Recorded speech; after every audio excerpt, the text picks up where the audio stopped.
Bienvenidos al podcast de Bible Project. En el episodio de hoy, Tim y yo vamos a plantear la pregunta: ¿cómo resumirías la historia de toda la Biblia? La Biblia es larga y compleja, y tiene demasiados personajes.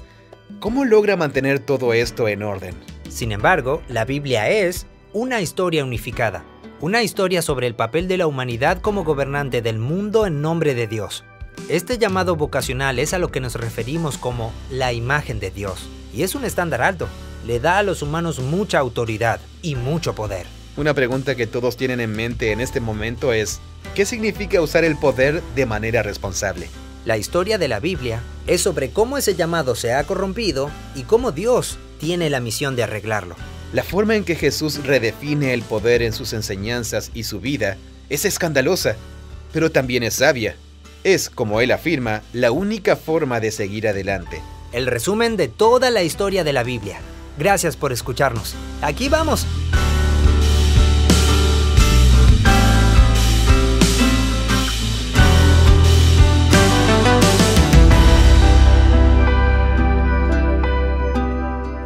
Vamos a hablar de la Biblia como una historia unificada y vamos a intentar hacer un recorrido por toda la historia.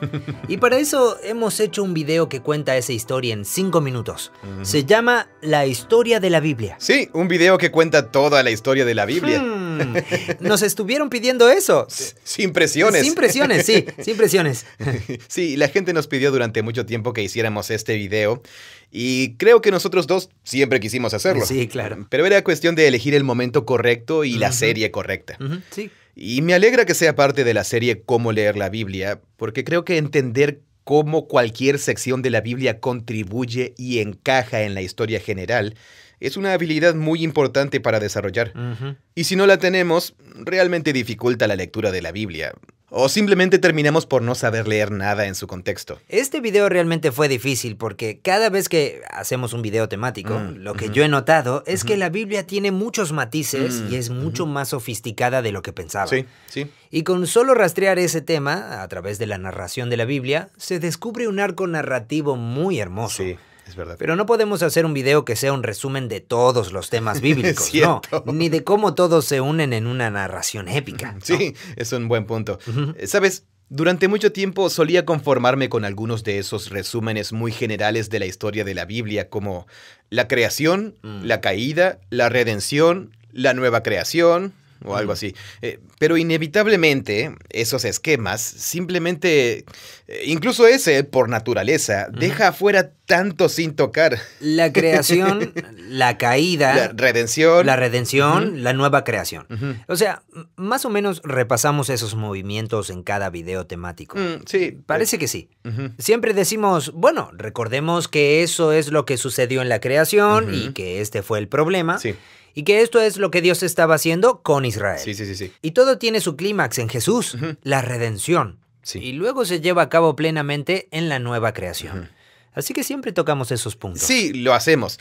Pero si prestas atención a lo que acabas de hacer respecto a la parte de Israel, que en cuestión de números de páginas ocupa la vasta mayoría de la historia. Sí, como claro. que medio se deja ubicada en un nebuloso punto intermedio entre la caída y la redención. Sí. Tal vez la historia de la redención comienza con Abraham, pero en realidad tiene que ver con Jesús. Y sí, me he sentido insatisfecho con las versiones que vuelven a contar la historia de la Biblia y se saltean la mayor parte de la Biblia. Bueno, esto es lo que pasa con esta gran parte. Es que es una cultura antigua muy diferente de todo lo que conocemos. Sí. Y eso nos resulta difícil. Es cierto. Muchas veces son historias difíciles que no son muy claras. Como por ejemplo, ¿por qué David cortó los prepucios de esos filisteos? De los filisteos, sí. Sí. La historia de David y Goliat tiene que ver con cómo se supone que debo enfrentar a mis propios gigantes en mi vida. Así que eso es difícil de manejar. Sí. Son historias cuestionables y personajes cuestionables. Y yo pensaba que la Biblia tenía que ver con ser una buena persona y... Pero además de todo eso, parece que... Bueno, si Jesús realmente viene a cumplir todo eso y realmente mi interés es seguir a Jesús, ¿por qué tiene que importarme toda esa historia. Sí. Se convierte en un gran preludio que puedo omitir y simplemente ir al acontecimiento principal. Claro, sí. Es mucho más fácil explorar el acontecimiento principal. Sí, y además También es un libro mucho más pequeño. Sí, eso. Simplemente cargar el Nuevo Testamento. Sí. Es un libro más corto, como de bolsillo. Sí, incluso, sí, totalmente. Sí. Yo ya lo he hecho en grupos grandes, en aulas de clase, donde le pido a la gente que saque una Biblia y uso ese esquema de 4 partes. La levanto o algo así y digo, contemos las páginas de la Biblia donde está la creación y la caída. Es como la... Sí, de la 1 a la 11. Sí, pero en realidad, para la mayor parte de las personas, son solo las primeras 3 páginas de la Biblia. Sí, cierto. Génesis 1, 2 y 3. Y luego la redención. Así que saltamos y avanzamos hasta el Nuevo Testamento. Tal vez nos detenemos en una página de Isaías, donde nos es nacido un niño o algo así, y se nos da un hijo. Y básicamente saltamos hasta Mateo y luego al Nuevo Testamento. Y después, si uno sostiene la Biblia, extiendes las manos y sostienes en la mano izquierda Génesis 1 al 3. Las primeras páginas. Y luego el Nuevo Testamento. Y después miras lo que tienes delante. Es bizarro decir que este esquema de 4 partes es un resumen de este libro que tengo en la derecha. Y luego darse cuenta de que se omite... Ni siquiera es gracioso. Sí. Ni siquiera es como que quizás se podría cometer el error de creer que es todo. Las 4/5 partes de la Biblia no se tienen en cuenta en ese esquema, en primer lugar. Sí. Y en segundo lugar, incluso cuando decimos que ese esquema en el que Jesús es el cumplimiento de la redención, sí. Pero si simplemente leemos los 4 relatos de su misión y vida y predicación, muerte y resurrección, él constantemente está apelando a esa parte que nos saltamos para explicar quién era, por qué estaba haciendo lo que hacía y por qué decía lo que decía. Así que Jesús... Y no solo él, sino también los escritores. Sí, sí. Los escritores de los evangelios se remiten a esa parte. Sí, esos escritores. Sí, y luego Pablo y los apóstoles también. Sí, así es. Luego pasamos a los escritos de los apóstoles. Claro. Así que Jesús y los apóstoles creen firmemente que saber cómo leer esa sección mayoritaria de la Biblia que los cristianos llaman Antiguo Testamento forma parte del discipulado de Jesús. Exacto. Y requiere mucho esfuerzo y no es un juego de niños. Pero no hay nada que hacer. Si una persona quiere decir que va a representar la Biblia, tiene que ser capaz de volver a contar la historia de manera que dé cuenta de todo. Sin embargo, si damos un paso atrás, es extraño que como comunidad de cristianos o que un grupo de personas diga, oigan, en realidad parte de nuestra identidad es que realmente nos interesan esas historias antiguas de otra cultura. Y son difíciles de leer y de entender por muchas razones. Primero es un idioma diferente, una cultura diferente, pero también es el genio literario. Así que el genio literario es difícil de leer. No siempre es fácil de leer. No siempre es fácil de leer. Al igual que El Quijote. ¡Claro! o El Túnel. Es intenso. Sí, o leer Borges. Es gratificante, pero es intenso. Borges, sí. Si damos un paso atrás, se siente ¿Cuántos de tus amigos han construido su identidad en torno a algo que los obliga a volverse expertos en textos hebreos antiguos? O al menos, por así decirlo, que una parte de mi vida sea convertirme en un lector más sabio de un texto antiguo. Claro. Sí, es algo único. Sí. No hay nada para eso. Si yo no siguiera a Jesús, no habría nada que me llevara a leer la Biblia, especialmente el Antiguo Testamento. Y lo digo como una persona que ha dedicado la mayor parte de su vida a este punto a aprender a leer la Biblia. Pero no es simple. Cuando su extrañeza y su divergencia empiezan a llamarte la atención, no puedes dejar de verla. Solo piensas, ¡ay, esto sí que es raro! Toda una comunidad que pone en práctica la lectura de un texto milenario perteneciente a un lugar del otro lado del planeta. No tengo amigos que hagan eso, excepto personas que son parte de mi comunidad. Tal vez personas a las que les interesa Cervantes. Bueno, si viniera alguien, como un amigo que no has visto desde la escuela secundaria o algo así, y me dijera, hey amigo, mi vida realmente ha cambiado gracias a este personaje histórico. Así que estoy estudiando para volverme experto en el estudio de jeroglíficos egipcios. Y estoy leyendo todas las historias de la antigua Mesopotamia. Esto le está dando significado a mi vida en este momento. Y esperanza para el futuro. Y me ayuda a entenderme a mí mismo y al mundo en que vivo. nosotros diríamos, ¡wow! ¡Wow! Sí. ¿En qué nicho tan extraño y ñoño se te ocurrió meterte? No sabía que eras así. Pensaba que eras normal. Claro. Sí, es único y es algo que ha marcado el movimiento primitivo de Jesús desde el principio. Ay, amigo, el otoño pasado leí a uno de mis eruditos favoritos del Nuevo Testamento, un tipo llamado Larry Hurtado, que escribió una excelente historia de principios del siglo I sobre el cristianismo llamada Destructor de los Dioses. Es como el mejor título de la historia para un libro. Sí. Es como el nombre de una banda de heavy metal. Sí, totalmente, sí.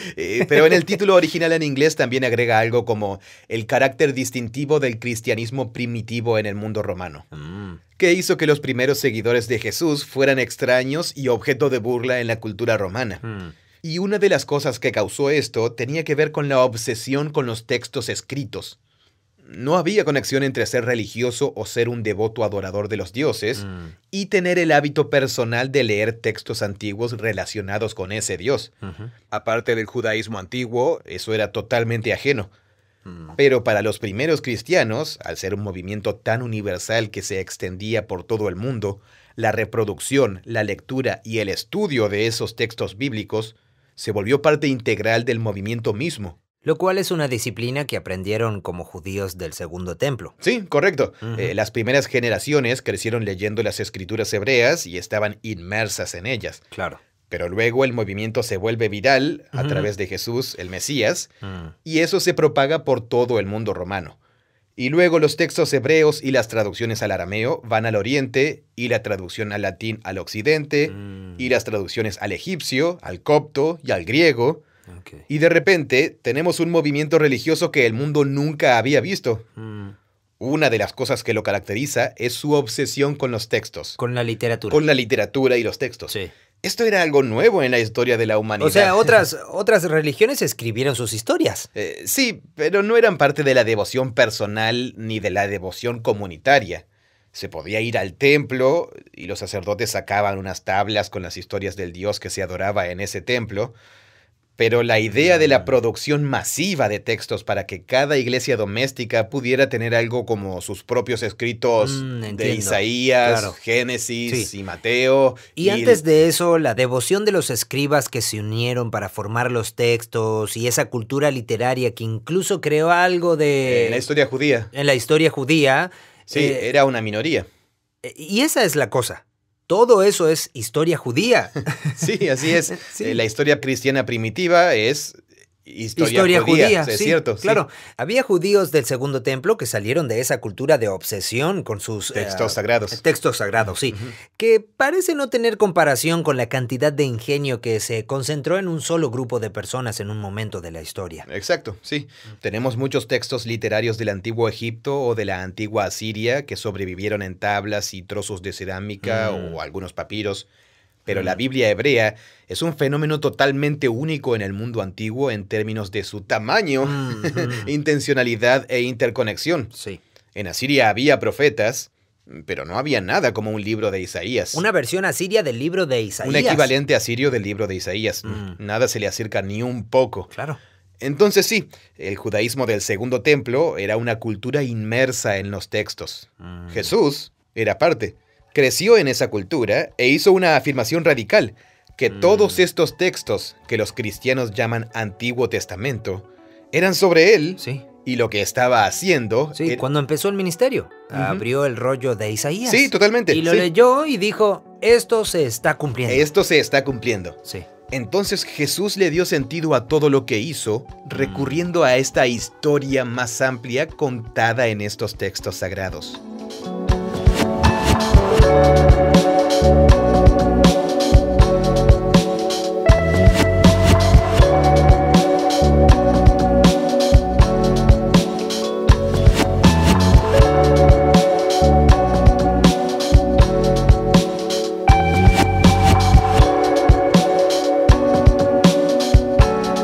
Supongo que mi experiencia con la Biblia ha sido esta.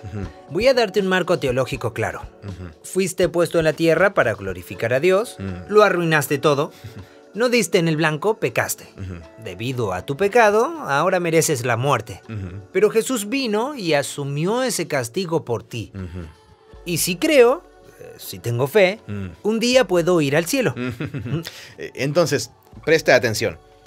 Esa es una versión individualizada de la creación, la caída, sí, la redención y el cielo. El cielo, sí, la nueva creación. En lugar de la nueva creación. Y todo tiene que ver conmigo como individuo. Y pasa por alto a Israel. Sí. Sí, una y otra vez, ese es el marco teológico. Y luego es como, genial, ahora ve y lee la Biblia con eso en mente. Sí, exactamente. Entonces, me atrae leer el Nuevo Testamento porque todo lo demás es como que no sé dónde encaja eso. Sí, y tal vez solo son ilustraciones de personas malas y buenas, ¿verdad? Claro. ¿Y qué más se hace con eso? Entonces, estoy leyendo las epístolas y me atraen ciertos versículos. Parece que las conversaciones siempre son sobre cómo encaja esto en ese marco. Un marco diferente es tratar de ponerse en la perspectiva de un judío del siglo I, que ha crecido con las escrituras. Su identidad está con la historia de estas escrituras. Y han visto y escuchado lo que Jesús está haciendo y diciendo.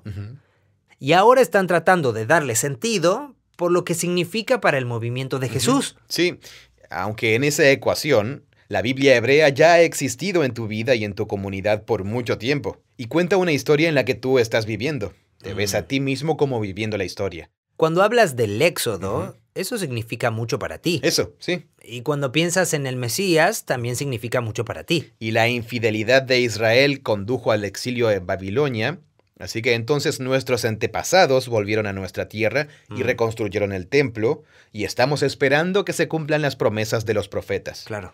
Y ahí está. Esa es la historia de la que ves que eres parte si eres Mateo. Sí, estás empapado de esa historia. O si eres Juan, antes de haber conocido a Jesús, o Simón Pedro. Así que sí, hay una historia preexistente. Y luego llega Jesús diciendo que Él va a llevar adelante esa historia, pero la forma en la que lo hace sacude tu mundo. Sí, Él sacude el mundo en el que vives. Sí, y sacude todo lo que pensabas que sabías sobre esa historia. Te obliga a retroceder y decir... ahora veo que más o menos entendí de qué se trataba esta historia del Antiguo Testamento. Pero en realidad estaba apuntando a esa cosa extraña que le sucedió a Jesús. Y así llegas a la historia del camino a Emaús. Sí, exacto. Sí, cuando Jesús abre las escrituras hebreas con ellos. Supongo que iban caminando, así que no sé si solo estaban hablando de ellas. Sí, estaban hablando del tema.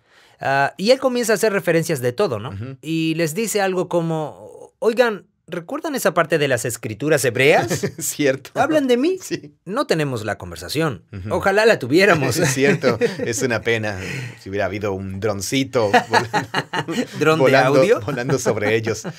Entonces, cuando pienso en leer la Biblia, mi principal preocupación es cómo puedo hacerlo de manera que no me confunda completamente. Así que tenemos que convencer a la gente en cuanto a eso. Tenemos que meterlos en este video. Una forma muy simple es, el enganche, es que la Biblia es larga, compleja y tiene demasiados personajes. Sí, algunos tienen nombres de personas parecidos a los de tus amigos, pero otros tienen nombres que no puedes pronunciar. Sí, están Adán y Jacob. Sí. Y también están Jezabel y Caín. Y Betzalel. Y Betzalel, sí, exactamente. No conozco a ningún Betzalel. Yo tampoco. El punto es que es un elenco de cientos de personas durante milenios. Sí. ¿Qué? ¿Cómo puede ser que todo eso quede claro? Así que no es solo antiguo, sino que es enorme y complejo. Totalmente. Pero a pesar de eso, si nos fijamos en la primera página y en la última página, notaremos algo. Las primeras palabras son en el principio.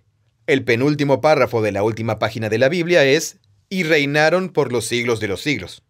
Así que en los movimientos de apertura y cierre, uno ni siquiera tiene que ser intelectual, ni tiene que gustarle leer.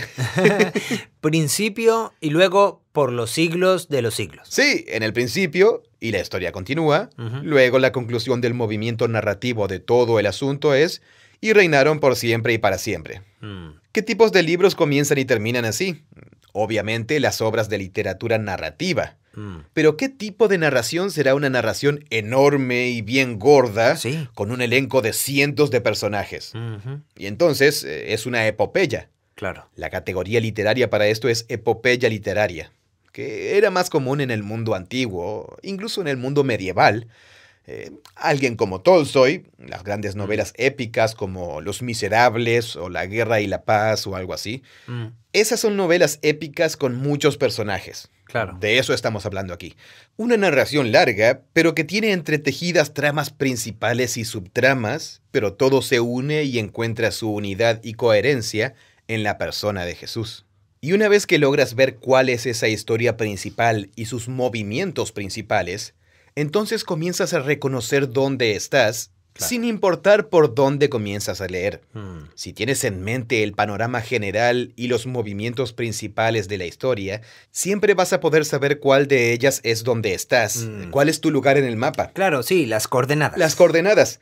Y luego la historia funciona así. La Biblia tiene algo, porque como es tan larga, es una rareza leerla de principio a fin. Sí. Por lo general comenzamos a leer en algún sitio en la mitad. Sí, así es, sí. Lo que significa que necesitamos saber dónde estamos. Sí, dónde estoy en este momento. Entonces, básicamente, ¿por qué no creamos una cuadrícula para que cuando empecemos a leer las escrituras, introduzcamos las coordenadas y digamos, bueno, estoy en esta parte de la historia? Bueno, si estuviera tratando de hacerlo, y lo he hecho en algunas aulas de clase y sermones, los movimientos o algo así, obviamente las páginas 1 y 2 son muy, muy importantes.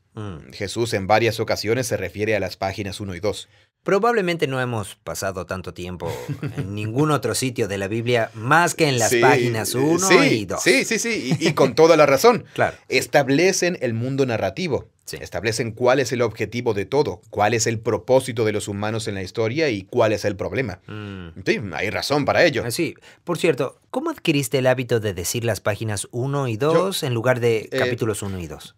Bueno, empecé a hacerlo solo porque se siente... porque me gusta más. Lo sé, pero ¿de dónde lo sacaste? Creo que un día lo inventé, porque no lo pensamos de esa manera, no sé por qué.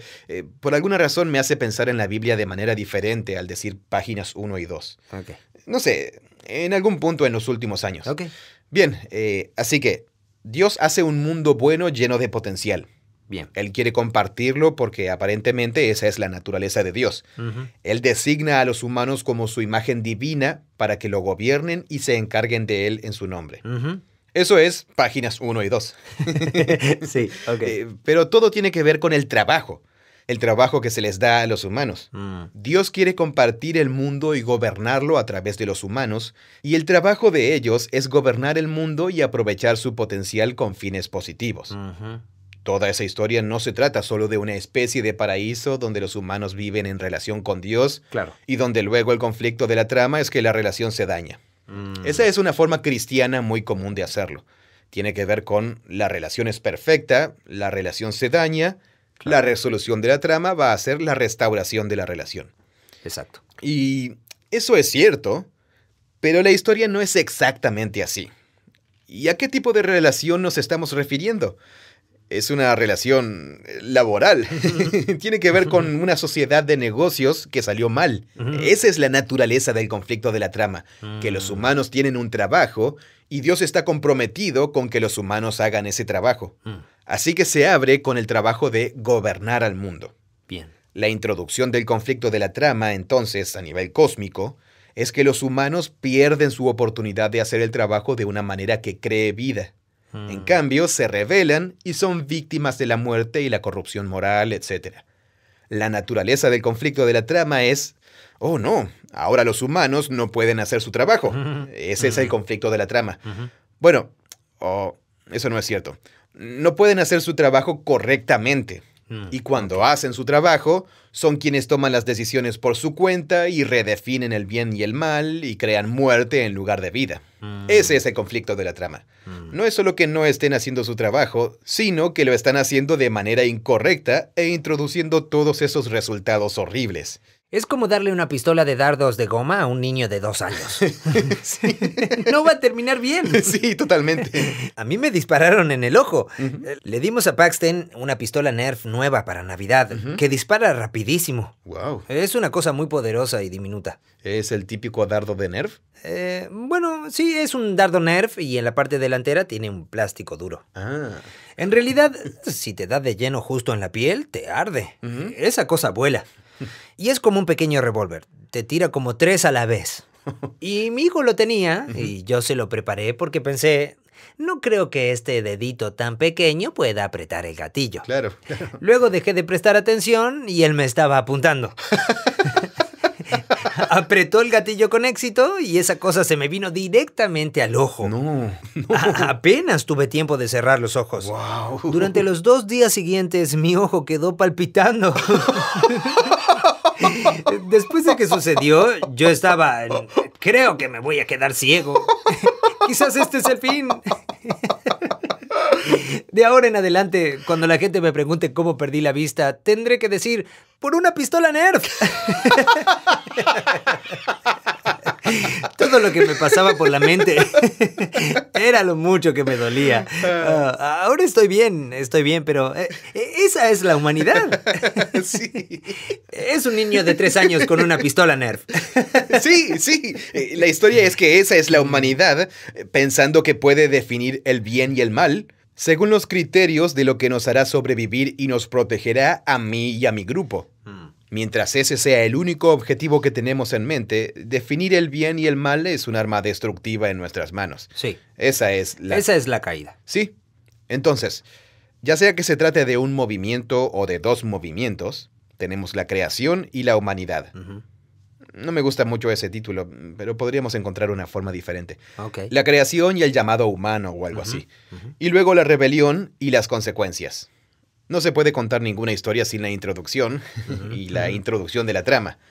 Es la premisa. La premisa y luego el conflicto de la trama. Claro. Así que, bueno, tú me has visto hacer ese dibujo, tú lo estabas haciendo antes, de la trama en varios niveles. Ese es el trasfondo cósmico, por así decirlo, de la historia de la Biblia, donde está Dios y toda la humanidad. Ok. La historia se descarrila en la página 3 y culmina. Pasa a Caín y al diluvio, y todo ello desemboca hacia Babilonia, que es todo un diagnóstico del problema. Es muy cósmico. Todas las naciones, muchas generaciones, largos periodos de tiempo. Sí. Y luego de repente, en el capítulo 12, la historia da un giro muy claro para enfocarse en unas pocas generaciones de un hombre y su familia. Y eso se convierte en el llamado de Abraham y en cómo ese llamado será la forma a través de la cual Dios va a restaurar su bendición divina a las naciones. Y a su vez eso se convierte en la rama de una subtrama. Cuando hablas de bendición divina, ¿te refieres al llamado vocacional inicial para trabajar junto a Dios? Sí, correcto.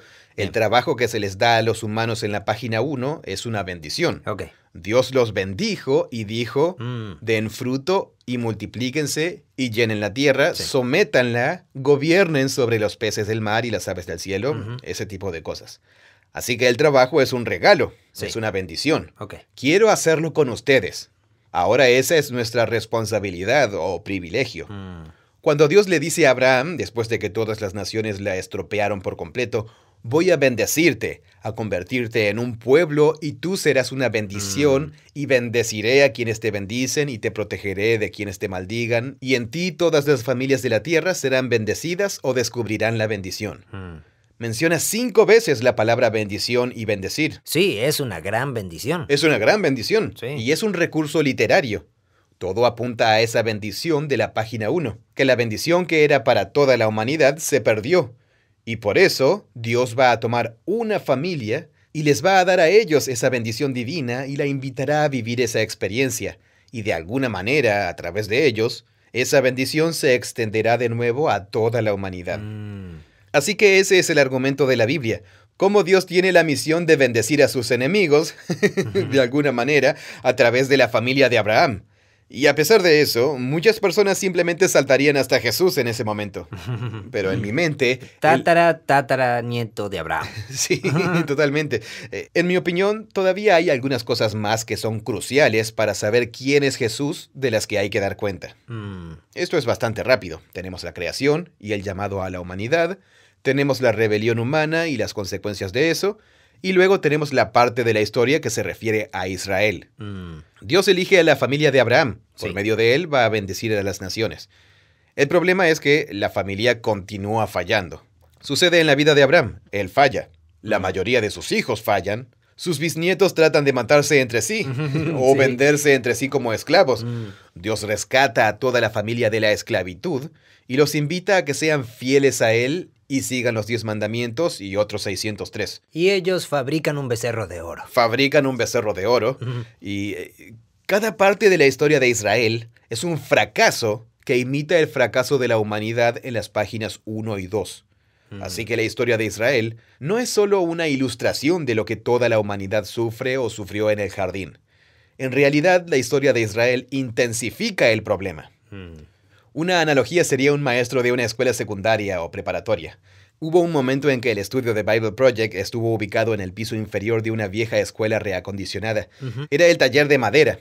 Estábamos en lo que era el taller de carpintería de una vieja escuela. Sí, eso fue lo que me dijeron. Sí, entonces... Así que podíamos oler el aserrín. Entonces sería como si el maestro del taller de una escuela diera a todos los estudiantes una tarea y todos reprobaran. Y sería una gran frustración, Sí. porque trató de enseñarles a usar el torno de madera o algo así por meses. Se siente súper decepcionado porque piensa, chicos, les mostré cómo hacerlo. Así que eso sería como en Génesis 1 al 11. Pero la historia de Israel es como si el maestro del taller tomara a un estudiante y durante meses Lo tomara como aprendiz personal. Sí, el estudiante va después de que sale de la escuela y trabaja hasta la hora de la cena, y él le enseña e invierte mucho tiempo en él, meses, y se vuelven muy cercanos. Luego llega el proyecto final del semestre y el estudiante no solo falla de nuevo, sino que falla intencionalmente y hace un objeto patético e inútil. Y es aún más trágico. Porque él sabía más. Sí, él sabía más. Claro. No es un simple, es solo una muestra de estudiantes holgazanes. No, es más. Es que incluso cuando Dios muestra cantidades extraordinarias de gracia, nuestra naturaleza humana está tan torcida que seguimos encontrando formas para tergiversar las palabras de Dios. Dudamos de su bondad y pensamos que nos rechaza y actuamos de manera muy destructiva e irrespetuosa. Y así es como funciona la historia de Israel. Así que terminamos la historia del Antiguo Testamento y decimos, amigo, pensé que estábamos en una mala situación. En la página 3. En la página 3. Pero luego llegamos a la página 593, al final del Antiguo Testamento, y quedamos como... ¿Totalmente deprimidos? Ay, amigo, realmente necesitamos ayuda. Sí. Y esa es solo la historia. Luego llegamos a los profetas del Antiguo Testamento, y ellos dicen... Sí, así es. Y Dios promete que enviará ayuda. Está tan claro que la humanidad necesita ayuda. Y la historia de Israel dejó aún más claro que la solución tiene que ser extraordinaria. Algo que una muy de cerca a Dios con la humanidad. Un rey, un líder, un humano ideal que está tan cerca de Dios que, como el rey David, llame a Dios su padre. Él está tan cerca de Dios que este líder tiene impregnado el Espíritu de Dios y su presencia personal. Que si en algún momento los humanos van a hacer lo correcto, es porque Dios los va a transformar en un tipo de humano diferente. Todo esto es lo que el Antiguo Testamento... De esto es lo que hablan los profetas. Sí, de eso es lo que hablan los profetas del Antiguo Testamento. Sí. Necesitamos una recreación del corazón y de la mente de los humanos. Renovación y transformación total. Sí, claro. Entonces la historia del Antiguo Testamento termina y te quedas como esperando ese líder. Te quedas con la esperanza de que Dios haga algo para cambiar a los humanos a un nivel fundamental. Y piensas que esa es la única esperanza para la humanidad. Y a mí me parece que todo eso es muy importante para entender quién es Jesús. Sí, claro. Además, si no tuviéramos eso en mente, te quedarías con solo la mitad de lo que Jesús y los apóstoles están diciendo. Simplemente te faltaría No tendría algo. poder de contexto. Claro, así que ese fue mi no tan corto resumen del Antiguo Testamento. Fue bastante corto. Pero los movimientos... Bien, aquí vamos. Los movimientos son los siguientes. Bien. Tenemos la creación de Dios y el llamado de la humanidad, la rebelión humana y las consecuencias, luego a Dios y a Israel. Dios elige a Israel para que difunda su bendición a las naciones. Sí. E Israel falla en cada paso del camino. Sí. Israel está sumido en su propio caos y los profetas llegan y anuncian que aún hay esperanza en un líder venidero, en una transformación del corazón humano y en un mundo totalmente nuevo que Dios va a hacer realidad. Y ahí es donde quedamos al final del Antiguo Testamento. Sí. Y luego los movimientos fluyen directamente hacia Jesús. Todo lo que Jesús dijo e hizo se conecta directamente con la parte de la historia de Israel. Y le da sentido a que Jesús no haya venido anunciando que podemos ir al cielo, Claro. sino anunciando que el cielo, que el reino y el gobierno de Dios, que los humanos rechazaron e Israel rechazó, ahora tiene una misión de invasión. Sí. Invadir la tierra. Claro. Es un tema similar que ya hemos explorado, pero tenemos la misión de Jesús y la misión del reino. La muerte y la resurrección cumplen eso. Luego el hecho de que el pueblo del reino de Jesús se extienda a todas las naciones, eso representa la mayor parte del Nuevo Testamento. Y luego el regreso del rey y la nueva creación.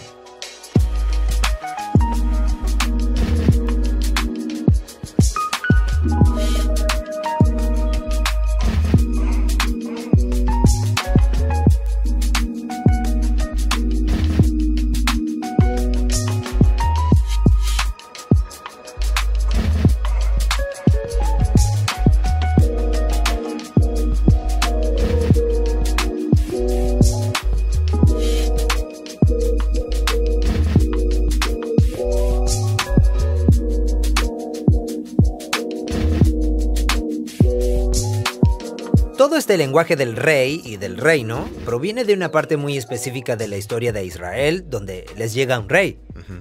Y es un momento culminante en su historia porque es cuando estaban más unificados bajo el reinado del rey David. Sí, y eran prósperos y geniales. Y una gran potencia.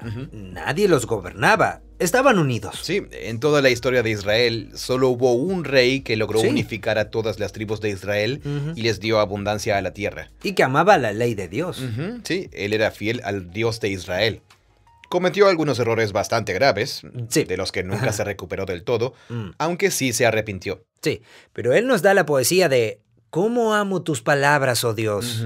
Sí. En todas las letras de nuestras canciones de adoración, al menos en mi tradición, él se refería a las escrituras en la forma que conocía en su tiempo. Sí, claro. Pero cuando dices rey y reino, entiendo. Creo que tenemos que hablar específicamente de eso para que tenga algún significado. Porque Jesús no está hablando de un reino propiamente dicho tal y como nosotros pensamos. Como si hablara del reino de Israel cuando habla de todo eso. Bien. Cuando hablamos de personas del reino, en cierto modo se convierte en una metáfora. Bueno, sí. Cuando Jesús usa el lenguaje del reino, está recurriendo a la esperanza de los profetas que Dios mismo llegaría y nombraría un nuevo líder para reunir a Israel.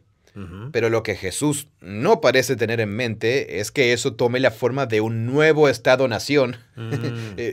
Pero sí tiene en mente que forme un cuerpo real de personas que vivan según un código de conducta y que lo sigan a él como líder. Él sí tiene eso en mente. Claro. Así que eso comienza a parecerse un reino. Como un reino. Exactamente, sí. Sí, de repente se vuelve como un reino. Lo cual es un lenguaje metafórico, ¿verdad? Cuando algo es como algo, estamos describiendo una metáfora. Tienes razón. Él dijo que seguirlo era entrar al reino de Dios y experimentarlo. Okay. Pero no tenía la estructura de lo que era reconocible como Estado a los ojos de Roma, aunque Roma sí consideraba que el movimiento de Jesús era una amenaza. Claro, sí. Como cuando Pablo está en Tesalónica, en Hechos capítulo 17, se le acusa de desafiar a los decretos del César y de propagar problemas por todo el mundo anunciando que hay otro rey, uno llamado Jesús. Así que los primeros cristianos eran vistos y sonaban como... Estaban muy implicados en el mundo real. Sí, como teniendo lo que podríamos llamar implicaciones políticas. Sí. En ese sentido, no es una metáfora. No es una metáfora. Sí. Jesús llegó hablando de un reino, actuó como una figura de la realeza y llamó al pueblo a que le fueran leales a él y a ningún otro dios ni rey. O que en realidad a que expresaran su devoción a Jesús honrando a todos los demás reyes. En realidad esas fueron las movidas que ellos hicieron. Pablo le dice al pueblo que ore por Nerón y pague impuestos. Sí. Y Pedro dice, honren al rey. Puede que envíe soldados para matarlos, pero honren al rey. Pero todo eso tiene que ver con la paradoja del poder del reino de Jesús.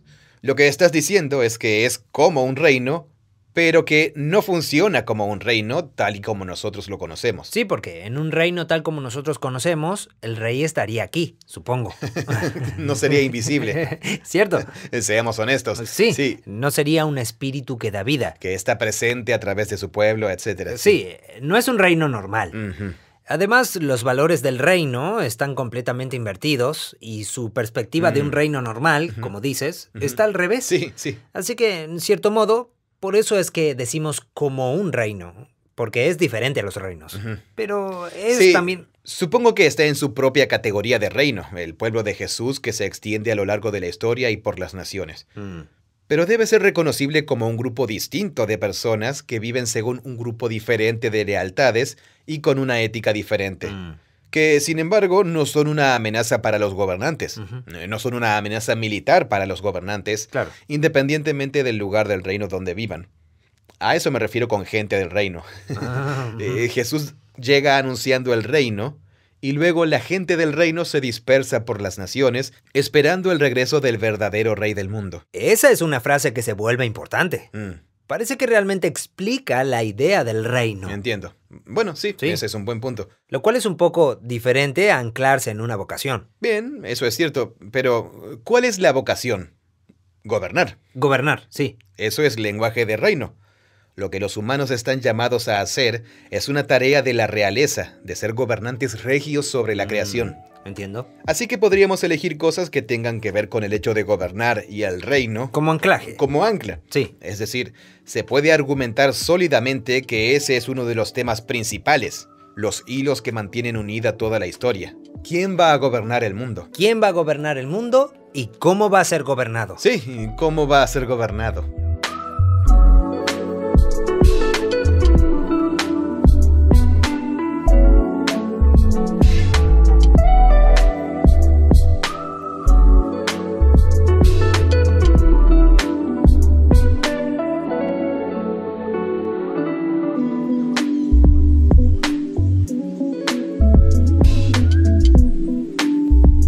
Bueno, entonces es como que estoy yendo demasiado lejos al decir que cuando Adán y Eva comieron del árbol del conocimiento del bien y del mal, ¿corrompieron su poder?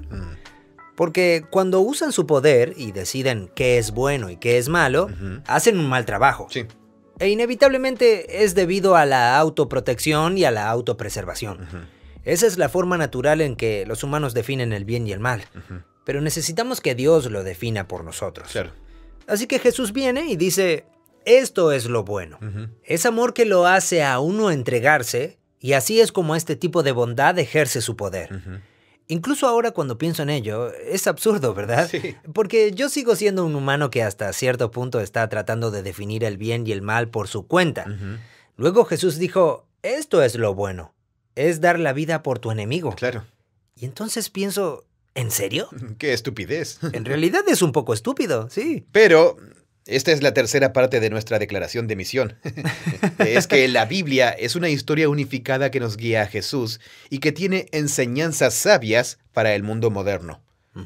Me estabas contando sobre un libro que estás leyendo llamado El poder de la paradoja. Ah, sí, sí. Que habla sobre cómo la verdadera influencia es muy diferente a nuestras principales concepciones culturales de influencia y poder. Sí. Eso es lo que me vino a la mente. Y que... Sí, por eso me ha parecido muy interesante ese libro.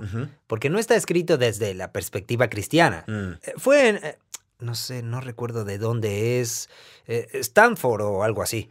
El autor es psicólogo y lleva 20 años estudiando el poder. Claro. Y él dice que la forma en que pensamos sobre el poder proviene realmente de este famoso libro escrito por Maquiavélico. Creo que ese es su nombre. Básicamente, la premisa es que para tener poder de verdad hay que mentir, engañar y matar. Eso es el verdadero poder. Claro. Y eso realmente se filtró a nuestro subconsciente en nuestras historias épicas de personas poderosas.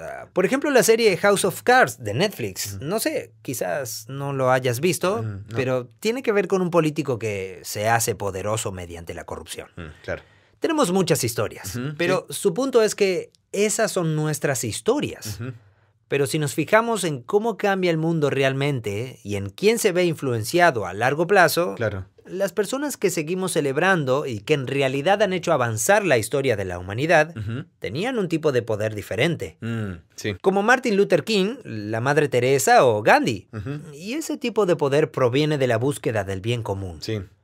Él argumenta muy bien eso, lo cual es el lenguaje del reino. Sí, eso suena a Jesús. Sí, eso suena a Jesús.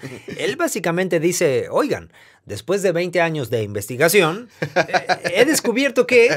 El verdadero poder se parece a Jesús de Nazaret. El verdadero poder se parece a lo que Jesús dijo.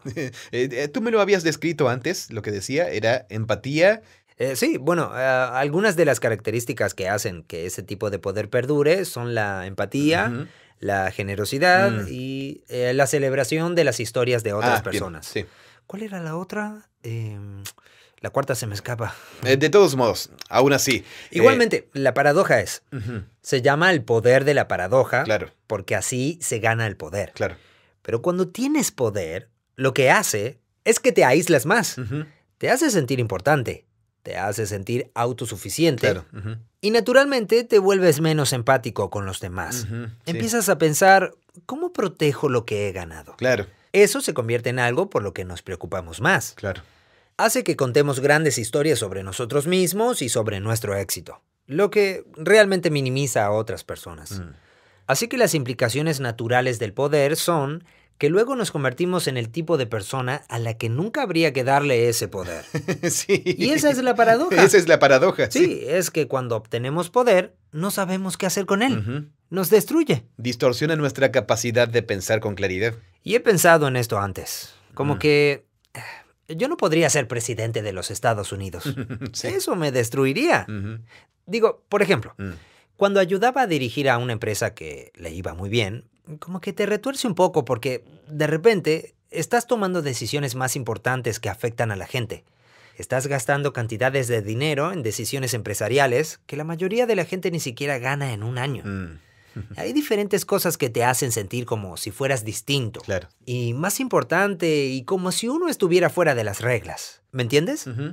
Termina distorsionando nuestra visión de las cosas e inevitablemente tomamos decisiones que oprimen a la gente. Esa es la condición humana. Sí. Ese es precisamente el diagnóstico de la condición humana que hace la Biblia, que aparece en las páginas 3 al 11, en miniatura, y que se explora en profundidad con relatos literarios increíbles en la historia de Israel. Exactamente ese. Pero lo que realmente queremos, si pensamos en lo que realmente queremos como humanos, no es poder. Yo creo que quiero poder, pero creo que quiero poder porque eso me va a dar felicidad y libertad y alegría. Y usualmente seguridad, estabilidad. Sí, y seguridad y estabilidad, sí. Esas son las cosas que quiero. Sí. Pero el poder, si supiéramos lo corrosivo que es, no es lo que realmente queremos. Sí. Lo que queremos es la amistad que a su vez nos da estabilidad. Pensemos en la estabilidad de una comunidad en la que se cuidan unos a otros. Y uno... Sí, y queremos hacer una contribución significativa a las personas que nos importan o a las personas que creemos que necesitan ayuda. Y queremos conocer a esas personas íntimamente. Y queremos que nos conozcan y queremos pensar que lo que estamos haciendo es significativo. Sí.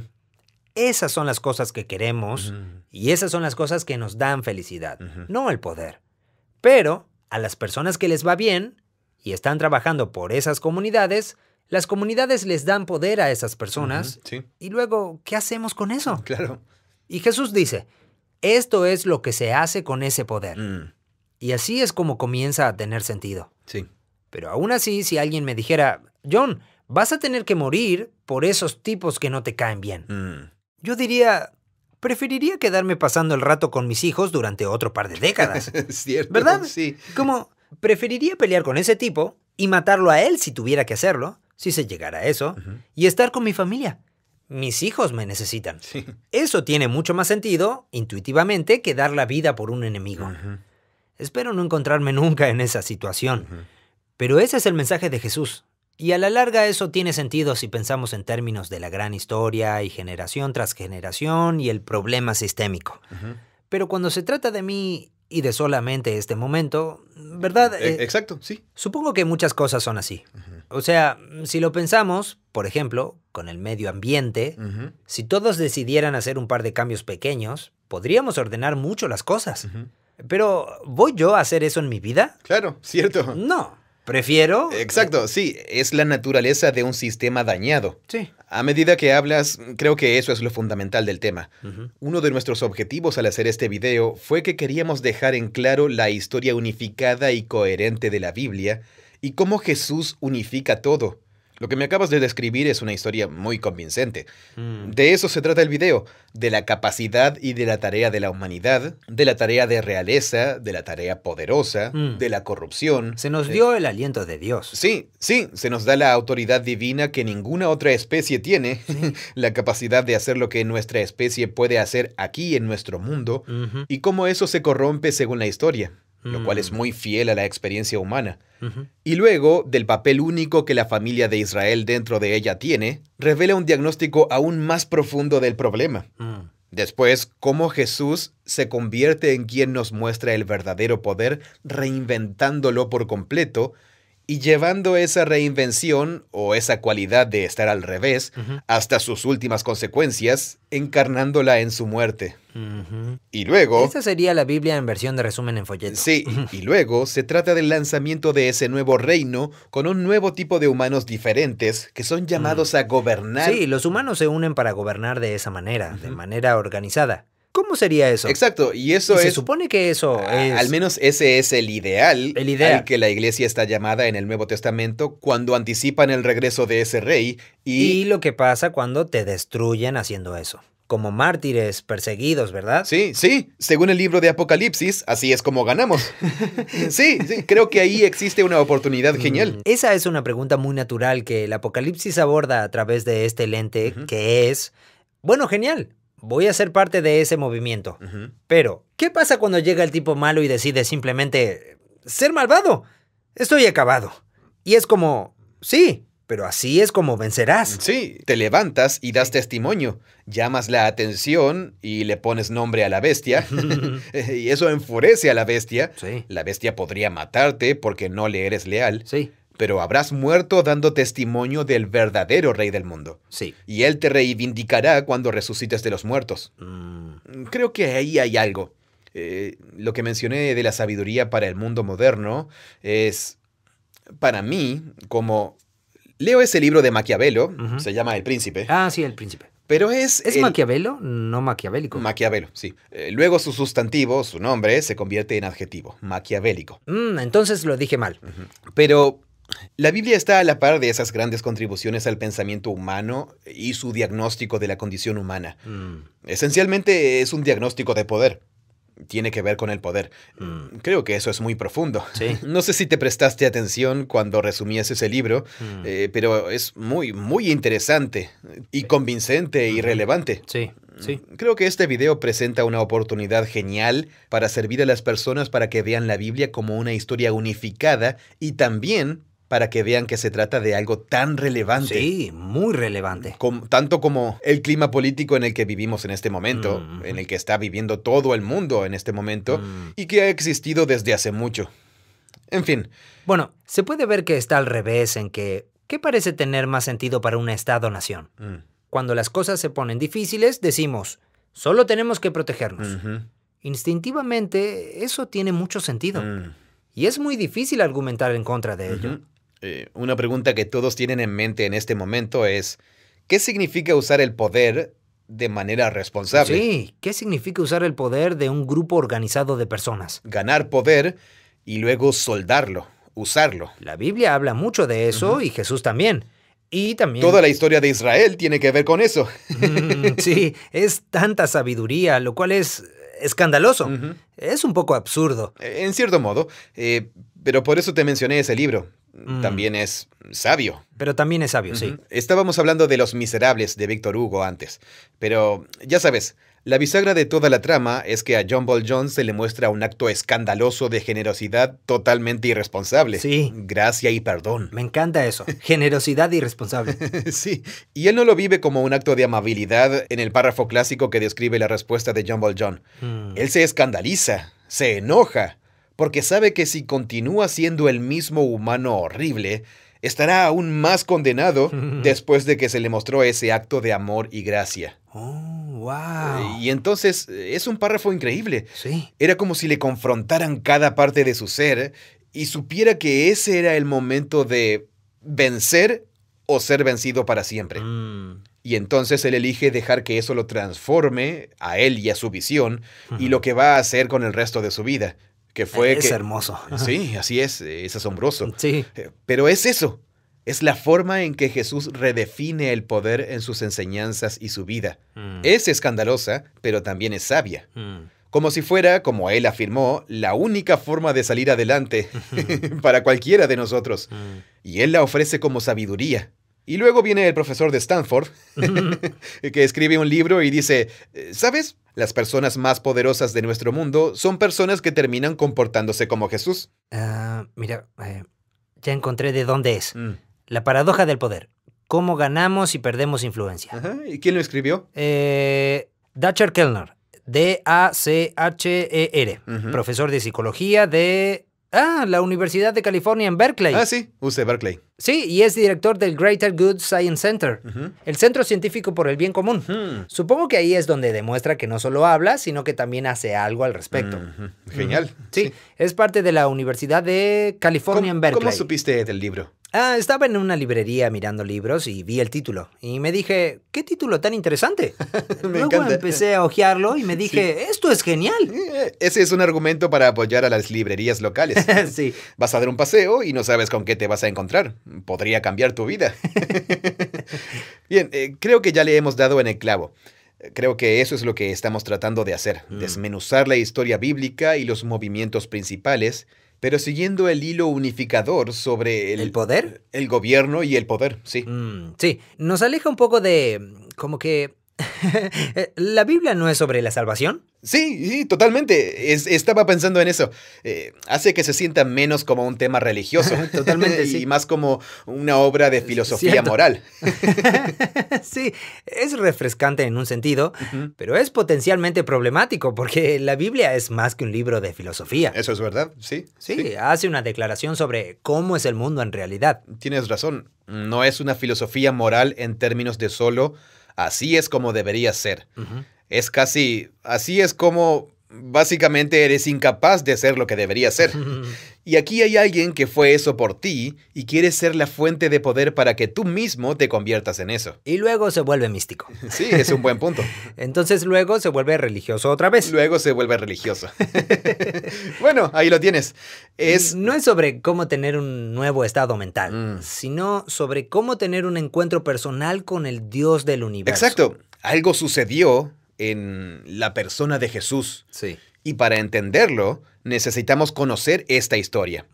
Cuando conocemos la historia y que nos está guiando a Jesús, tenemos que elegir. Tomar la decisión de si vamos a conectarnos o no con ese Jesús. Conectarnos con la fuente de su poder y su poder de la resurrección. Sí, tienes razón. Siempre hay una elección que se nos presenta y que no podemos evitar. Pero al mismo tiempo es un diagnóstico de estos problemas, de esta crisis de poder. Cierto.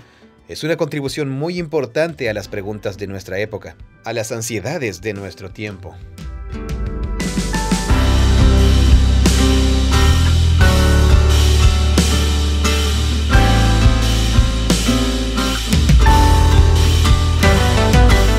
Gracias por escuchar este episodio del podcast de Bible Project. Bible Project es una organización sin fines de lucro financiada por financiación colectiva. Hacemos videos y recursos que muestran cómo la Biblia es una historia unificada que nos guía a Jesús y que tiene profunda sabiduría para el mundo moderno. Puedes ver nuestros videos, son gratuitos y están en YouTube. youtube.com/Bible Project Español y todos nuestros recursos son gratuitos en nuestro sitio web spa.bibleproject.com. Todo es gratis gracias a la generosidad de personas como tú que han apoyado este proyecto. Gracias por ser parte de esto junto a nosotros. Este podcast es producido por Full Voice Studio. Es una versión localizada del podcast de Bible Project, originalmente grabado por John Collins y Tim Mackey. Gracias por escucharnos. Hola, soy Rubén Escobar de Ecuador. Soy un maestro de teología y hebreo bíblico, y los recursos de Bible Project han sido completamente beneficiosos para mis clases y alumnos, debido a la profundidad con la que se abordan los temas bíblicos y lo didáctico de cada recurso expuesto en los videos, podcasts y estudios. Por ello comparto esta experiencia porque creemos que la Biblia es una historia unificada que nos guía a Jesús. Bible Project crea recursos gratuitos para ayudarte a experimentar la Biblia. Todo lo que creamos está financiado por generosos benefactores de todo el mundo. Puedes ver toda nuestra biblioteca de podcasts, buscar otros recursos y dar en nuestra página web spabibleproject.com. Muchas gracias.